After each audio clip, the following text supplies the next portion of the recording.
Well, good morning. The subcommittee will come to order, and the chair recognizes himself for an opening statement. Good morning, and welcome to today's oversight hearing of the Federal Communications Commission. This is the third time we've had the FCC before us this Congress, and I'm pleased that we are maintaining a cadence of consistent oversight hearings. I want to first, by starting again, to once again offer our condolences to the chairwoman for the loss and passing of your father. We hope that your memories of him have helped you cope during this very difficult time.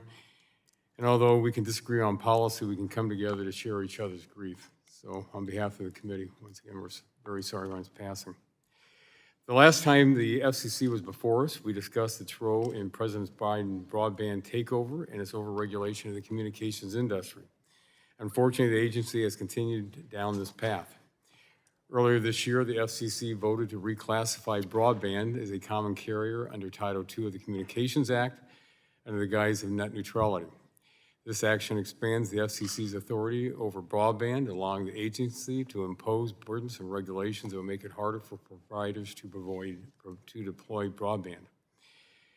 As I have stated before, this action is absolutely unnecessary.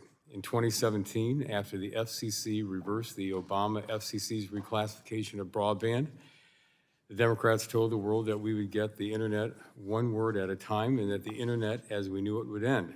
As we all know, none of these true fears came true. In fact, the day that after the order was going in on rescinding it, I asked my office to keep track of how many of my constituents called in after repeal to say they'd lost their internet, and I received 0 calls.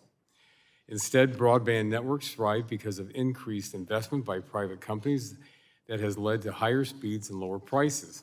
Indeed, our networks survived the ultimate test when they withstood increased usage as a result of the COVID-19 pandemic, when almost every aspect of everyday life went online. Contrast what happened in the United States to what happened in Europe, where regulators had to ask websites like YouTube and Netflix to throttle and degrade services to withstand the increased demand. At our last hearing, the chairwoman attributed our success to states enacting their own net neutrality policies, but that can be further from the truth. The internet continued to function normally between the repeal and the states enacting their own laws. Only a few states acted and none enacted anything close to the utility-style regulations that the FCC repealed and is now reimposing. The true source of success for our networks is the light touch regulatory framework that the FCC just moved away from. This action is just one of the many taken by the FCC to hinder U.S. leadership in technology. The effect of these decisions is that deploying broadband and providing service will be more challenging for providers. These actions cannot come at a worse time. Congress provided $42.5 billion to close the digital divide. The Commission is undermining that effort by imposing regulations that will make it more expensive and more burdensome to deploy when they should be doing the opposite. I urge the FCC to reverse course and restore the light touch regulatory environment that allowed broadband investment to thrive. I have many questions about the direction the Commission is taking. I thank the Commissioners for being here today, and I look forward to discussing this and these other very important questions that will come before the Commission. And I will yield back the balance of my time. Commissioner Carr, this Democratic Commission has unfortunately voted to once again reclassify broadband under Title II. Chairman Warrenson claims that the internet did not break when Title II was repealed in 2017 because states stepped in to enact their own net neutrality rules, yet broadband coverage has been expanded, speeds have increased, and cost has decreased throughout the United States, not just in the states that enacted net neutrality rules. What's your response to this claim? The presence of those state laws is not the reason why we didn't see all of the predictions from 2017 come true. For one, those state laws didn't take effect for a number of years. For another, if the potential of state regulation was enough, then that undermines the need for the FCC to step in with heavy-handed rules. The reality is we were told that repealing these rules in 2017 would be the end of the internet as we know it. Since then, speeds are up over 5-fold.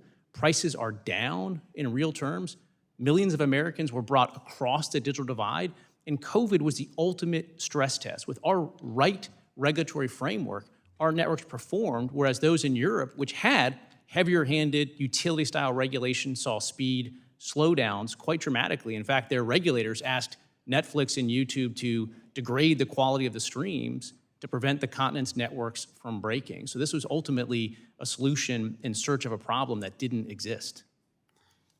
At our last meeting that we had, I asked you whether the FCC chair provided any briefings to discuss or disclose the national security threat that needed to be addressed by Title II. You said no. Did you receive any such briefings before the April vote? I've had SCIF-level briefings. None of them have involved either the FBI or the CIA or National Security Agency, just internal officials in the FCC. There's nothing that I've seen in those SCIF-level briefings that indicate that Title II is necessary to address any national security threat. In fact, if you look right now, reports are that Commerce Department is using existing authorities, Part 7 authorities, to look at potential issues involving potentially China Mobile, China Telecom, if the reports are true. Thank you.